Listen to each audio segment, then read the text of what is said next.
नमस्कार दोस्तों, कैसे हैं आप सब। स्वागत है आपका आपके अपने YouTube channel school teacher academy में। तो चलिए आज हम आपके लिए लेके आए हिंदी पेडागोजी सीटेट 2020 की। आज ये पहला दूसरा क्लास है। इससे पहले मैंने पहला क्लास अपलोड कर दिया है। सीडीपी की क्लास चल रही है। लाइव क्लास में थोड़ी समस्या है। लाइव क्लास अभी आपके लिए मैं नहीं आ पा रहा हूँ, पर हाँ जल्द ही लाइव क्लास आपके लिए लाऊँगा मैं। सीडीपी क्लास हो गई है।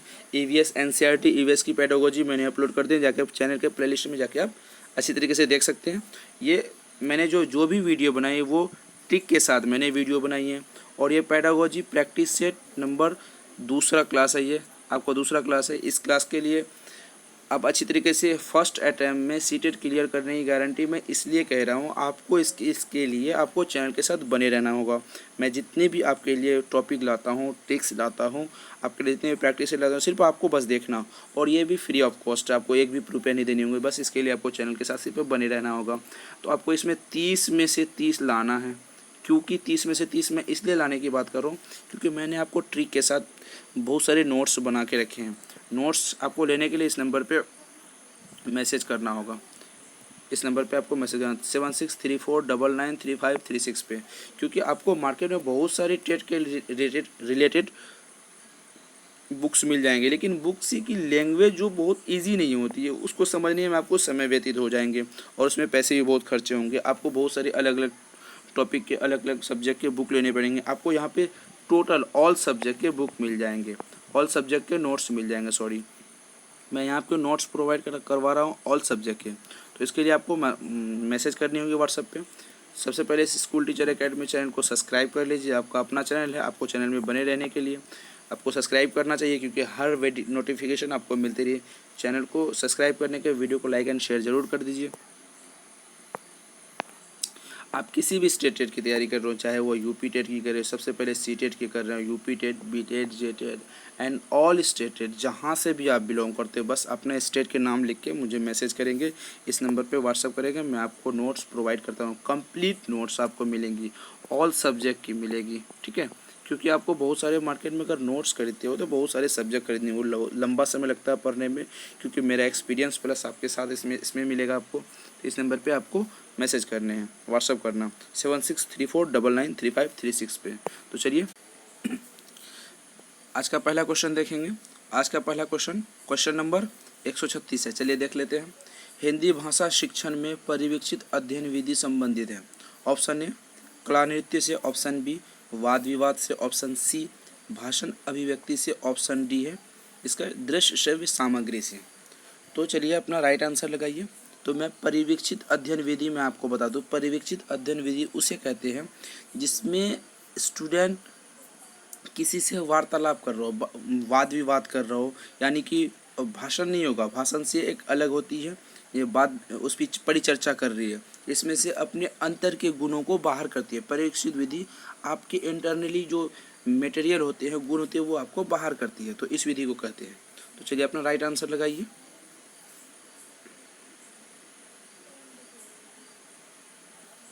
चलिए देख लेते हैं क्वेश्चन क्या कहता है। हिंदी भाषा शिक्षण में परिवीक्षित अध्ययन विधि संबंधित है। ऑप्शन है कला नृत्य से। तो ये नहीं होगा, क्योंकि वाद विवाद की बात हो रही है। यहाँ पे वाद विवाद आपको दिखाई दे रहा है, तो वाद विवाद होगा इसका राइट आंसर। तो ये भाषण भी नहीं होगा, क्योंकि भाषण से हम अपने अंदर के गुणों को अभिव्यक्त नहीं कर सकते हैं। दृश्य श्रव्य सामग्री, ये तो बिल्कुल नहीं होगा। चलिए अगला क्वेश्चन देखते हैं।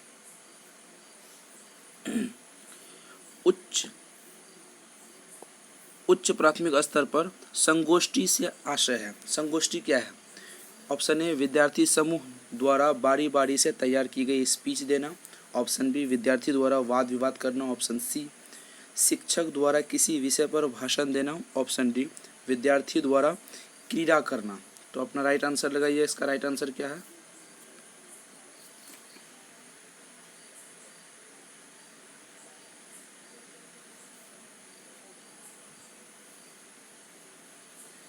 चलिए देख लेते हैं इसका राइट आंसर क्या होता है। उच्च प्राथमिक स्तर पर संगोष्ठी विधि सबसे पहले मैं आपको बता दूं संगोष्ठी विधि किसे कहते हैं। संगोष्ठी विधि उसे कहते हैं जिसमें लाइन टू लाइन की बात हो, मतलब हम एक दूसरे के बारी का इंतजार करते हो। वहाँ पे हमें कुछ बताना है, मतलब एक स्टूडेंट या फिर एक टीचर किसी को अपने भाषण देना हो, या फिर अपनी स्पीच को दोहराना हो, इस तरीके से संगोष्ठी विधि कहते हैं।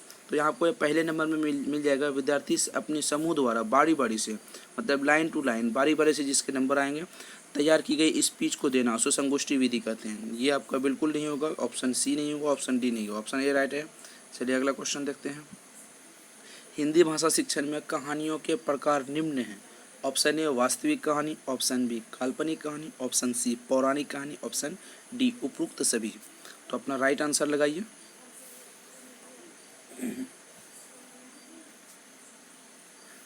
चलिए क्वेश्चन क्या कहता है एक बार अच्छी तरीके से देख लेते हैं।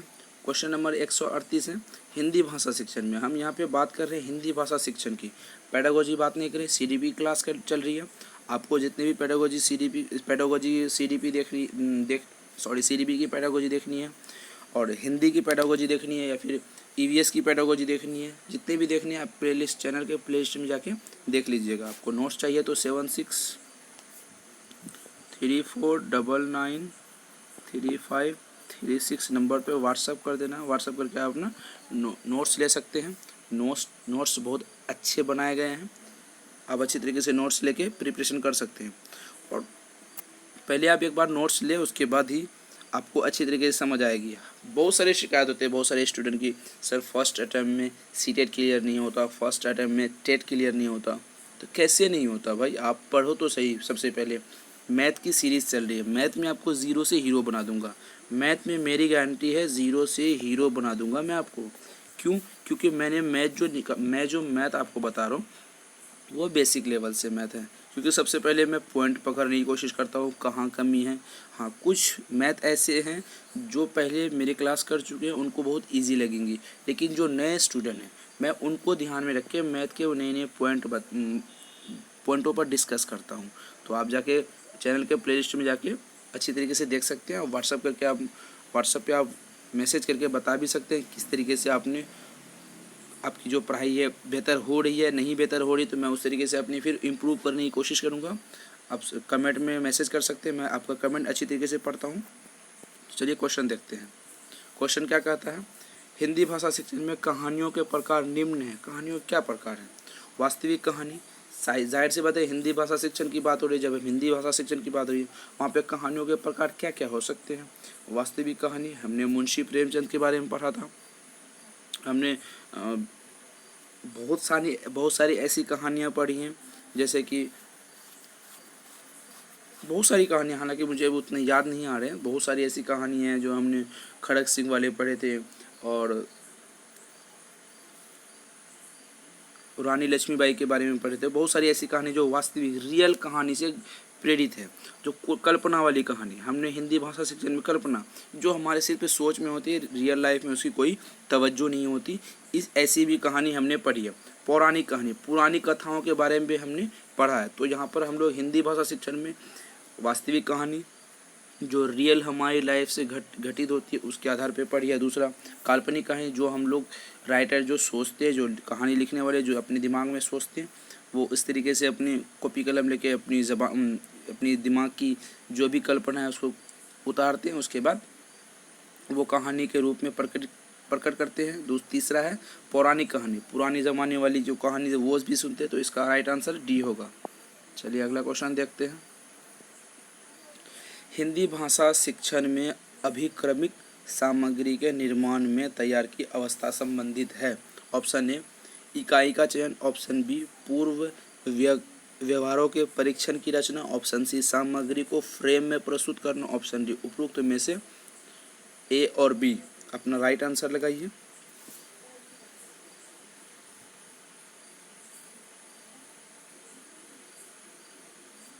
तो चलिए क्वेश्चन अच्छी तरीके से एक बार देख लेते हैं। हिंदी भाषा शिक्षण की बात रही है, अभिक्रमिक सामग्री किसे कहते हैं? अभिक्रमिक सामग्री का निर्माण तैयार करने की अवस्था संबंधित है। सबसे पहले कोई इकाई का चयन करेंगे। जिस तरीके से हम किसी भी चीज़ को पढ़ते हैं, कोई भी चीज़ को पढ़ते या फिर कोई चीज़ को हम अगर डेटा बनाते हैं तो उससे सबसे पहले हम उस इकाई का चयन करते हैं, उसके नंबर का चयन करते हैं, उसके सर्कल का चयन करते हैं। तो सबसे पहले इकाई का चयन करना होता है, पहला राइट आंसर। पूर्व व्यवहारों का परीक्षण करते हैं। हमारे एजुकेशन इस आधार पर निर्भर करती है कि हम कुछ भी सीखते हैं तो पूर्ण व्यवहारों के आधार पर ही सीखते हैं। अगर आपने लेक्चर वीडियो मेरे देखे होंगे तो आपको ये अच्छी तरीके से समझ आ गई होंगी। तो सबसे पहले इकाई का चयन करेंगे और पूर्व व्यवहारों का चयन करते हैं।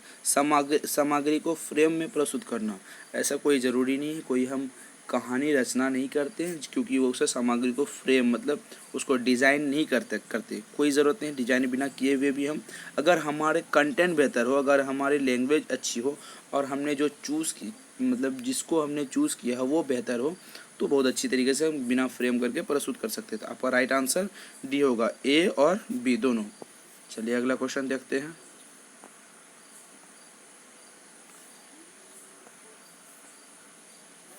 क्वेश्चन कहता है विद्यार्थियों की कल्पना शक्ति को जागृत तथा जिज्ञासा को संतुष्ट करती है।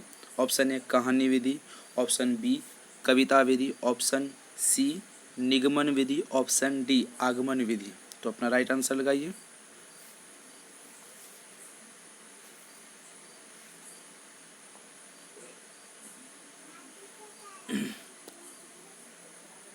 चलिए क्वेश्चन क्या कहता है एक बार देख लेते हैं अच्छी तरीके से।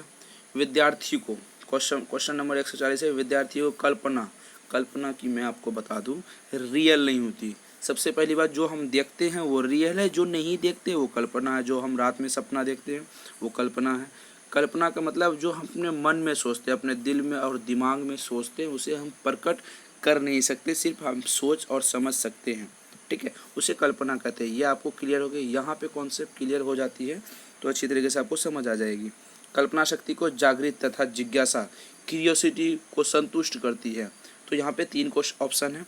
विद्यार्थियों की कल्पना शक्ति को जागृत तथा जिज्ञासा की संतुष्टि करती है। कौन सी विधि? कहानी विधि, कविता विधि, निगमन विधि, आगमन विधि। निगमन विधि आगमन विधि तो किसी चीज़ को संतुष्टि करती नहीं। कविता में हम अच्छी तरीके से किसी भी चीज़ की संतुष्टि नहीं कर सकते। ये मन को बहलाने वाली चीज़ें हैं, किसी शब्दों को प्रकट करने वाली चीज़ें कविता होती है। मन की संतुष्टि हो सकती है, कल्पना की शक्ति नहीं हो सकती। कल्पना की शक्ति हम किसी कहानी के बारे में लिख सकते हैं, जैसे मुंशी प्रेमचंद्र, किसी के बारे में हम कहानी लिख सकते हैं, किसी के बारे में टिप्पणी करके हम अपनी कल्पना शक्ति को जिज्ञासा को संतुष्ट कर सकते हैं। मान लो किसी के लिए मेरे मन में प्यार है, तो हम उसके प्रति कविता नहीं कहानी के प्रति अपने मन को संतुष्टि कर सकते हैं। पूरी डिटेल होती है, कविता में डिटेल नहीं लिखी जाती। एक बात पता है, कविता में सेंटेंस को जोड़ा जाता है, उसके वर्ड उसके वैल्यूज़ को जोड़ा जाता है। ठीक है, तो आगमन निगमन विधि के यहाँ पे कोई जगह ही नहीं है। चलिए अगला क्वेश्चन देखते हैं। भाषा शिक्षण में शिक्षक की सभी क्रियाएं केंद्रित रहती है। ऑप्शन ए विद्यालय की ओर, ऑप्शन बी विद्यार्थियों की ओर, ऑप्शन सी पाठ्य पुस्तक की ओर, ऑप्शन डी पाठ्यक्रम की ओर। तो अपना राइट आंसर जल्दी लगाइए। बहुत ईजी क्वेश्चन है, आपने लेक्चर वीडियो देखे होंगे तो अच्छी तरीके से समझ आ जाएंगी। जो नए नए स्टूडेंट हैं उसे नहीं आती होगी समझ में, तो दिक्कत करनी, टेंशन नहीं लेना, दिक्कत करने की कोई ज़रूरत नहीं है। आप लगातार कम से कम 2 से 4 या 5 आप क्लास लो, उसके बाद आपको अच्छी तरीके से समझ आ जाएंगी। आप पहले क्लास तो लो, चैनल पे तो बने तो रहो, आपको फ्री ऑफ कॉस्ट हर वो चीज़ आपको मैं प्रोवाइड करवा रहा हूँ। आपको मेरे चैनल पे हर वो चीज़ फ्री मिलेगी। आपको सिर्फ करने क्या है, नोट्स लेने हैं, उसके बाद आपको कोई दिक्कत नहीं होगी। आपका एग्ज़ाम निकलेगा, टेंशन नहीं लेना है, आपको ज़्यादा दिमाग लगाने की ज़रूरत नहीं है, वो मेरा काम है, मैं दिमाग लगाऊंगा, आपको मैं कंटेंट देता हूँ, सिर्फ आप उस कंटेंट को अच्छी तरीके से सिर्फ पढ़ लो। चलिए अच्छी तरीके से इसको जवाब दीजिए।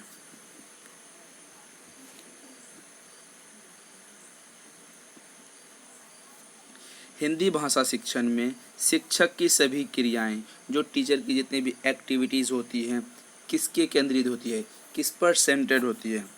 क्रियाएं केंद्रित रहती है, किस पर रहती है, जितने भी विद्यालय की ओर।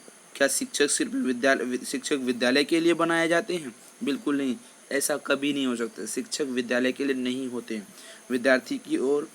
ये आपका क्वेश्चन सही, आंसर सही हो सकते हैं। चलिए अगला क्वेश्चन देखते हैं। हो सकते हैं क्योंकि सबसे पहले सभी क्वेश्चन को अच्छी तरीके से देखना और उन क्वेश्चनों में सबसे जो बेस्ट है उसको चुनना। पाठ्यक्रम की ओर, क्या शिक्षक सिर्फ पाठ्यक्रम पढ़ा सकते हैं? पाठ्यक्रम के बाहर पढ़ाते हैं? चलो हाँ पढ़ाते हैं। पाठ्य पुस्तक की ओर नहीं, पाठ्य पुस्तक के सिर्फ किताबी ज्ञान शिक्षक देते हैं। अगर जो शिक्षक किताबी ज्ञान देते हैं तो वो रटाया रटाया तो बिल्कुल गलत है। रटाया रटाया तो हो नहीं सकता, क्योंकि हम रटने पर फोकस नहीं कर सकते। तो पाठ्यक्रम की ओर, पाठ्यक्रम की ओर नहीं कर सकते, क्योंकि ये भी तो रटाया वाली बात हो गई। अगर हम किसी चीज़ को सिर्फ सिलेबस के आधार पे किसी स्टूडेंट को पढ़ा रहे हैं, बाहर के ज्ञान से नहीं दे रहे हैं, तो वो गलत हो जाएंगी। तो यहाँ पे 3 ऑप्शन आपके ये ऑप्शन गलत हो जाएंगे, ऑप्शन सी ऑप्शन डी गलत हो जाएंगे। तो आपका ऑप्शन होगा ऑप्शन बी, विद्यार्थी की ओर। अब बताते हैं विद्यार्थी की क्यों, क्योंकि हमारे जो एजुकेशन पॉलिसी कहती है NCF 2005 जो कहती है वो क्या कहती है, चाइल्ड सेंटर्ड एजुकेशन अब आ गई है। चाइल्ड सेंटर्ड एजुकेशन मतलब छात्र केंद्रित शिक्षा आ गई है, विद्यार्थी केंद्रित शिक्षा आ गई है। टीचर सेंटर्ड एजुकेशन नहीं। हम टीचर की यहाँ बात ही नहीं करते, हम स्टूडेंट की बात करते हैं। स्टूडेंट को किस तरीके से पढ़ना है, किस तरीके से स्टूडेंट समझ पा रहे हैं, हम जो आपको पढ़ा रहे क्या आपको समझ आ रही है, ये होती है स्टूडेंट्स चाइल्ड सेंटर्ड एजुकेशन। मतलब टीचर सेंटर्ड एजुकेशन नहीं, हम मेरे मन में जो है आपको पढ़ा दो, ऐसा नहीं हो सकता, क्योंकि ये एजुकेशन पॉलिसी बदल चुकी है।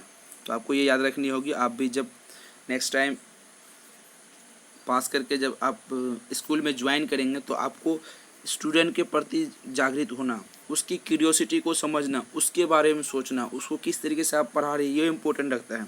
आप क्या पढ़ा रहे हैं इम्पोर्टेंट ये नहीं, आपको क्या पढ़ाना, आपको क्या अच्छी लगती है ये इम्पोर्टेंट है ही नहीं यहाँ पर। चलिए अगला क्वेश्चन देख लेते हैं। क्वेश्चन नंबर 142 है, भाषा के क्षेत्र में शिक्षण कौशलों द्वारा शिक्षक के क्या करते हैं। ऑप्शन ए भावनात्मक भाव प्रदर्शित होते हैं, ऑप्शन बी नैतिक व्यवहार प्रदर्शित होते हैं, ऑप्शन सी भाषण व्यवहार प्रदर्शित होते हैं, ऑप्शन डी उपरोक्त सभी। अपना राइट आंसर लगाइए।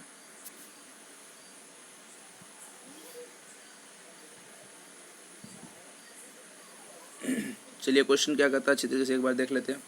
भाषा के क्षेत्र में शिक्षण कौशल द्वारा, भाषा के क्षेत्र में शिक्षण कौशल द्वारा, भाषा के क्षेत्र में आप तो बहुत भाषाएं आप ले सकते हैं, हिंदी, मैथिली, उर्दू, इंग्लिश, बहुत सारी लैंग्वेज जितनी भी आती है उसको ले सकते हैं।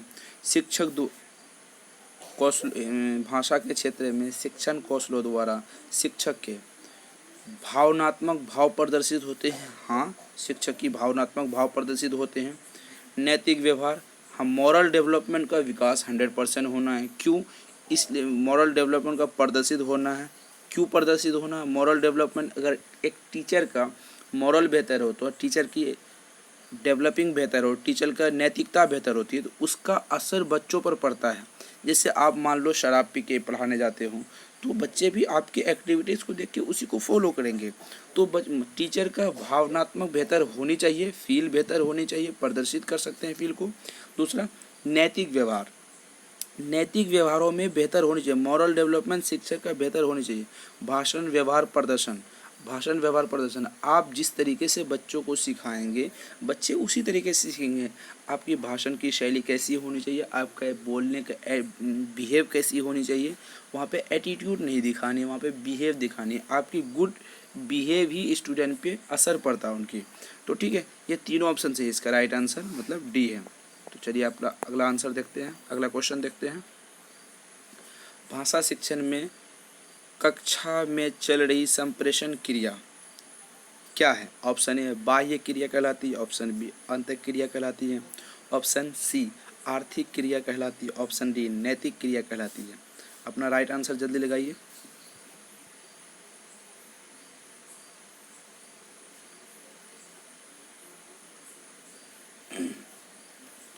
चलिए क्वेश्चन क्या कहता है एक बार देख लेते हैं। 143 भाषा शिक्षण में कक्षा में चल रही संप्रेषण क्रिया क्या कहलाती है। कक्षा में चल रही संप्रेषण क्रिया, सबसे पहली बात आपको यहाँ पे टैग देखनी है कि सबसे मैंने जो आपको टैग वर्ड दिखाया है, हाउ हिंदी पेडागोजी का टैग कैसे होता है, how to solve Hindi pedagogy किस तरीके से करते हैं, वहाँ पे आपको देख के 15 में से 15 मार्क्स जो आपके पूछे जाते हैं पेडागोजी से, वो आपको 100% सॉल्व कर लेंगे। क्योंकि यहाँ पे आती है 15 में से 15 मार्क्स सिर्फ ट्रिक से आप सॉल्व कर सकते हैं। ठीक है, जो हमने ट्रिक्स दिए हुए हैं, ट्रिक्स के मैं डिस्क्रिप्शन में लिंक दे दूँगा, या फिर आप प्लेलिस्ट में जाके देख सकते हैं। ट्रिक्स का एक प्लेलिस्ट बनाया हुआ है पहला। दूसरा जो गद्यांश पद्यांश बनता है, ठीक है, गद्यांश पद्यांश जो 15 नंबर का पूछे जाते हैं उनमें कम से कम उनमें तो ईजी से आप अच्छी तरीके से एक बार समझ लेंगे। मेरी वीडियो बहुत सारी पड़ी होंगी, मेरी वीडियो देख लेंगे तो गद्यांश पद्यांश अच्छी तरीके से आपको समझ आ जाएंगे। मेरे ख्याल से हिंदी में 30 में से आपको 30 लाने ही हैं क्योंकि बहुत ईजी से मार्क्स इसमें उठते हैं। ये मार्क्स आपको क्वालिफाइड करवाएंगे, यही मार्क्स आपको पास करवाएंगी। तो चलिए क्या कहता है टैग, क्या कहता है हिंदी भाषा शिक्षण में कक्षा में चल रही संप्रेषण क्रिया क्या कहलाती है? बाह्य क्रिया। कभी भी हम बाह्य क्रिया के बारे में बल नहीं करते। अंत्य क्रिया, जहाँ पर भी अंत्य क्रिया संबंधित हो हिंदी में उसका आंसर आपका राइट होता है। ठीक है, जहाँ पर भी अंत्य क्रिया वो आपको बेस्ट होता है। आर्थिक क्रिया क्योंकि इकोनॉमी, किसी के पास पैसे हैं या नहीं। यहाँ पे नैतिक क्रिया, मोरल डेवलपमेंट भाषा शिक्षण में चल रही कक्षा में मोरल डेवलपमेंट कर सकते हैं, लेकिन अंत्य क्रिया करना इम्पोर्टेंट है। मोरल डेवलपमेंट आपको मैंने टिक नहीं बताई थी, अंत्य क्रिया इम्पोर्टेंट है। ठीक है, बहुत अच्छी तरीके से आपको समझ आ गई होंगी। चलिए अगला क्वेश्चन देखते हैं।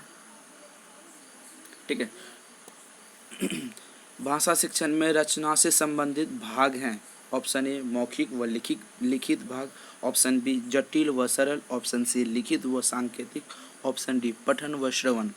अपना राइट आंसर लगाइए। इजी है क्वेश्चन, बहुत इजी है। आप मुझे कमेंट करके बताइए कि आपने हिंदी में 30 में से कितने मार्क्स, 30 में से कितने हल कर पाएँ। कमेंट में आपको बताना जरूर, क्योंकि इस तरीके से मुझे समझ आती है कि मैं अपने बच्चों पे किस तरीके से अपनी वैल्यूज़ छोड़ता हूँ, किस प्रकार अपनी मोरल डेवलपमेंट में मोरल नैतिकता आपके ऊपर देता हूँ, आप किस तरीके से उसे सॉल्व कर पाते हैं। 30 में से 30 आपके हो रहे हैं या नहीं, ये आपको कमेंट में करके बताने हैं। नहीं हो रहे तो उसका रीज़न भी बता सकते हैं, क्योंकि हो सकती है मुझ में कोई एक ऐसी कमी हो जो आपको अच्छी नहीं लगी होगी, या फिर मेरे पढ़ाने का तरीका बेहतर नहीं लगा।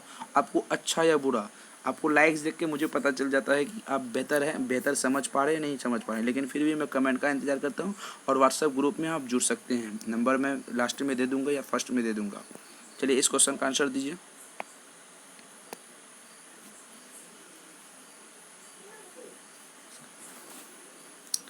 चलिए क्वेश्चन क्या कहता है अच्छी तरीके से देख लेते हैं। भाषा शिक्षण में रचना से संबंधित भाग है। रचना से संबंधित क्या है? रचना मतलब कुछ लिखने वाली भाग है। क्या संबंधित है? मौखिक व लिखित हो सकते हैं। मौखिक मतलब आप किसी को बोल सकते हैं, या रचना कैसे लिखित हो सकते हैं। जटिल सरल की बात, जहाँ जटिल और सरल की बात आ गई, जटिल की बात आ गई काम खत्म। वहाँ पे आपका नेगेटिव पॉजिटिव टैग वर्ड है ही नहीं, वो तो नेगेटिव टैग वर्ड है। लिखित का सांकेतिक, लिखित और संकेत भाषा शिक्षण में सांकेतिक हो ही नहीं सकती। पठन क्रिया और श्रवण क्रिया ये नहीं हो सकती, तो आपका राइट आंसर होगा ऑप्शन ए मौखिक व लिखित। चलिए अगला क्वेश्चन देखते हैं।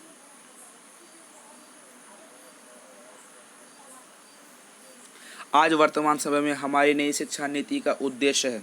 आज की जो हम शिक्षा नीति इस्तेमाल कर रहे हैं, एनसीएफ राष्ट्रीय शिक्षा नीति, बहुत सारी हमारे देश में शिक्षा नीति लाई गई हैं। अभी शिक्षा नीति 2019 लाई गई हैं और वो लागू नहीं हुए, लेकिन भारत सरकार ने, केंद्रीय गवर्नमेंट ने कहा है कि उसे जल्दी ही लागू कर देंगे। तो वो क्या है, किस पर जोर देती है? हालांकि पिछली जो आई थी हमारी 1986 आई थी, तो उसके आधार पर भी क्वेश्चन बनते हैं। आज वर्तमान समय में हमारी नई शिक्षा नीति, ये 2019 की बात हो रही है, कौन सी है? हर विद्यार्थी को स्वयं या स्वतंत्र व्यवसाय चुनने का अवसर मिले। Option A. ऑप्शन बी प्रत्येक विद्यार्थी को उच्च से उच्च शिक्षा मिल सके। ऑप्शन सी हर विद्यार्थी को नैतिक ज्ञान प्राप्त हो सके। ऑप्शन डी हर विद्यार्थी का सर्वांगीण विकास न हो सके। अपना राइट आंसर लगे, बहुत अच्छा आंसर है, बहुत अच्छा क्वेश्चन है। Question too good, VVI question के आधार पे दिया गया, ये याद रखें इस बात को।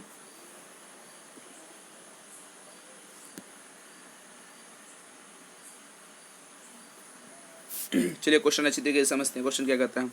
आज के वर्तमान समय में जिस आज की परिस्थिति हम जो जी रहे हैं, वहाँ नई शिक्षा नीति का उद्देश्य क्या है? नई शिक्षा नीति जो आई है उसका क्या उद्देश्य है? हर विद्यार्थी को स्वयं स्वतंत्र व्यवसाय चुनने का अवसर मिले, क्योंकि हम यहाँ पे दूसरों पे डिपेंडेंट रहते हैं। दूसरों पे डिपेंडेंट रहना बिल्कुल भी नहीं है। शिक्षा नीति में स्पष्ट क्लियर कहा गया है, हम स्वयं स्वतंत्र व्यवसाय चुनने का अवसर मिले हमको। यहाँ पे अवसर मिलने वाली बात हो गई। ये आपका पॉजिटिव टैग वर्ड है, जहाँ अवसर आए आप आंख बंद करके अपना राइट आंसर लगा सकते हैं। प्रत्येक विद्यार्थी को बच्चे में उच्च शिक्षा मिल सके, ये तो होना ही है, उच्च शिक्षा तो मिलेंगे ही ना सब प्रत्येक विद्यार्थी को, इसमें कोई शक ही नहीं है, तो ये गलत हो जाएंगे। हर विद्यार्थी को नैतिक ज्ञान प्राप्त हो, ये तो उसका राइट है, वो तो आसानी से मिल जाएंगे, इसमें कोई दिक्कत नहीं। हर विद्यार्थी को सर्वांगीण विकास ना हो सके, अगर यहाँ पे ये ना नहीं होता तो आपका राइट आंसर डी होता, राइट आंसर आपका डी होता, लेकिन ना हो के आपका रॉन्ग आंसर है क्या। तो आपका राइट आंसर क्या है, आपका राइट आंसर ये है।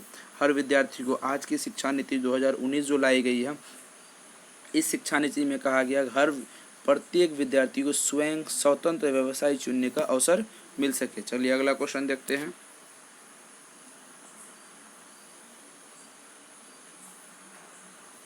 अगला क्वेश्चन कहता है उच्च स्तरीय विद्यालयों का यह दायित्व है कि ऑप्शन ए विद्यार्थियों को शब्द के भेदों अभेदों के प्रति सचेत करें, ऑप्शन बी विद्यार्थियों को सुलेख में निपुण करें, ऑप्शन सी विद्यार्थियों को सामाजिक ज्ञान प्रदान करें, ऑप्शन डी उपरोक्त में से केवल सी। तो अपना राइट आंसर लगाइए। ऑप्शन बहुत बहुत अच्छे हैं, क्वेश्चन बहुत अच्छे पूछे गए हैं इसमें।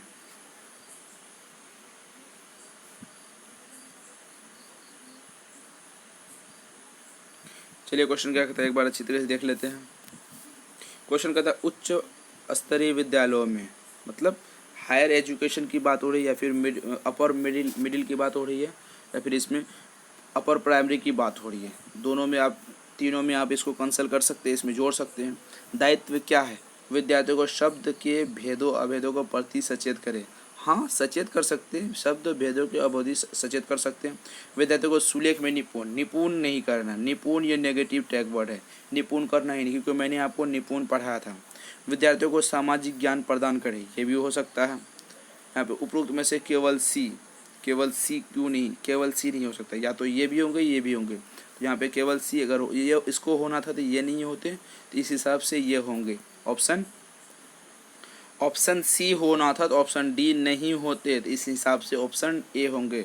चलिए अगला क्वेश्चन देखते हैं।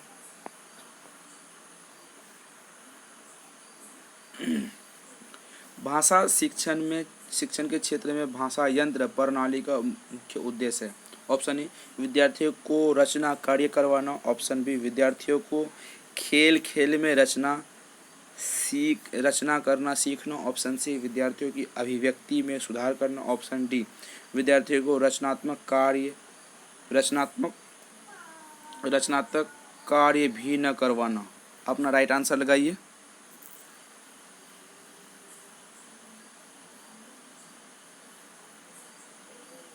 चलिए क्वेश्चन क्या कहता है देख लेते हैं अच्छी तरीके से।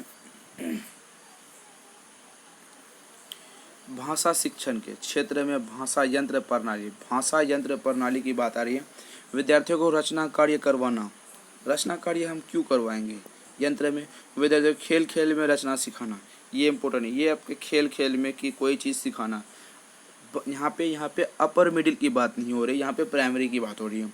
प्राइमरी जब भी आप बच्चे को सिखाते हैं तो बच्चे को ना डांट सकते हैं, ना फटकार सकते हैं, ना मार सकते हैं, ना उसे स्कूल से बाहर कर सकते हैं। उसे सिखाने, अगर कोई बच्चे नहीं सीखे उसे क्या किस तरीके से यंत्र, कौन सा यंत्र प्रणाली है, यहाँ पे सिंपल सा क्वेश्चन पूछा गया। भाषा यंत्र प्रणाली खेल खेल में सिखाना, ये आपका पॉजिटिव टैग वर्ड है, खेल खेल में बच्चे को सिखाना, ठीक है, ये आपका पॉजिटिव टैग वर्ड है, तो आपको यहीं पर ख़त्म हो जाती है। किसी अभिव्यक्ति में सुधार करना, बच्चे की अभिव्यक्ति में सुधार मिडिल स्कूल पे हो नहीं सकती, ये अपर लेवल की अपर स्कूलों की बात है, ठीक है, यहाँ पे हो नहीं सकती। विद्यार्थियों को रचनात्मक कार्य कभी न करवाना, यहाँ पे नेगेटिव है, ये तो गलत होंगे और ये भी गलत होंगे। रचना कार्य करवाना, सिर्फ रचना कार्य करवाने से विद्यार्थियों में गुण नहीं आ सकते, भाषा के यंत्र प्रणाली का गुण नहीं आ सकते। तो अगला क्वेश्चन देख लेते हैं। भाषा शिक्षण में वाचन कौशल से विद्यार्थियों में स्वाध्याय की प्रवृत्ति जागृत होती है। ऑप्शन बी भाषा तथा वाद कौशल का विकास होता है। ऑप्शन सी लेखन का सर्वोच्च विकास संभव होता है। ऑप्शन सी सुनने की प्रवृत्ति का विकास होता है। अपना राइट आंसर लगाइए।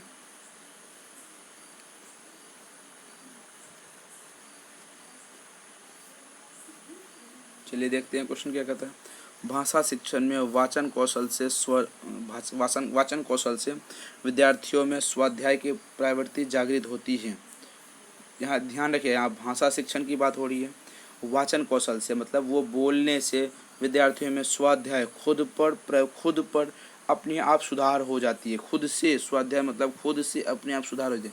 अगर आप लगातार हिंदी नहीं आती, आपको इंग्लिश नहीं आती, आपको मैथिली नहीं आती, आपको भोजपुरी नहीं आती, या फिर आपको कोई भी लैंग्वेज नहीं आती है, तो आप क्या करेंगे? सिर्फ रट्टा मारेंगे, सिर्फ पढ़ेंगे नहीं, वाचन कौशल करेंगे। लगातार आप उस चीज़ को पढ़ेंगे और स्वाध्याय खुद अपने आप वो उसकी प्रवृत्ति जागृत हो जाएगी। वाद भाषण तथा वाद कौशलों का विकास करेंगे नहीं, कौशलों का लेखन का सर्वोच्च विकास करेंगे, संभव नहीं होगा। सुनने की प्रवृत्ति ये भी नहीं है, लेकिन ऑप्शन लगते सभी हैं। ऑप्शन स्वाध्याय होगी, अपने आप ठीक हो जाती है। आप खुद सोच के देखें कि आपकी लैंग्वेज कैसे ठीक हुई, अपने आप बात करने से हुई है या फिर आप लगातार लिखते रहे इसलिए आपकी ठीक हो गई? नहीं, ऐसा नहीं हो सकता, लगातार नहीं हो सकती, अपने आप बात करने से हो जाती है। भाषा शिक्षण में वार्तालाप की विशेषता है। वार्तालाप की क्या विशेषता है? ऑप्शन ए बोलचाल में स्वाभाविकता होना, ऑप्शन बी व्याकरण संबंधी शुद्धता होना, ऑप्शन डी बोलचाल में गतिशील का होना, ऑप्शन डी उपरोक्त सभी। अपना राइट आंसर लगाइए।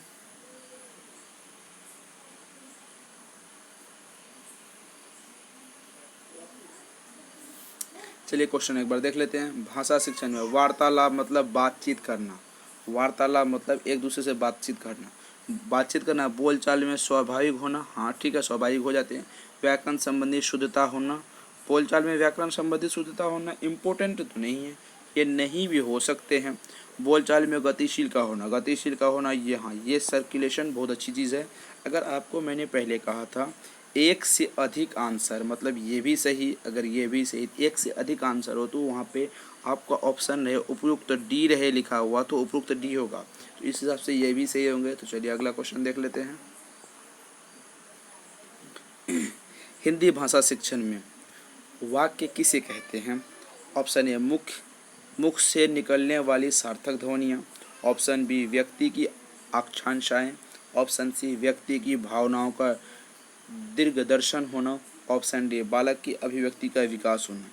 अपना आंसर लगाइए।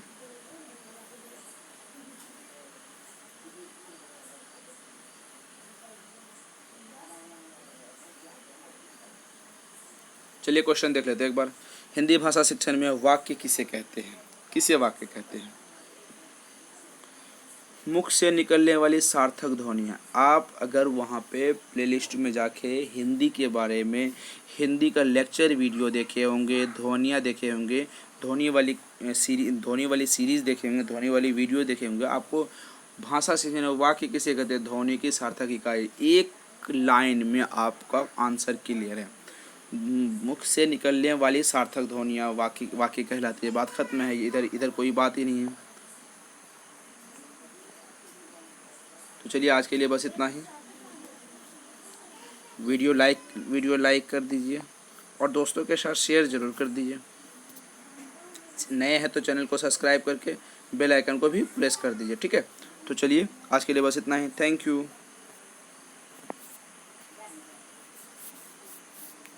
फिर मिलते हैं अगले वीडियो में।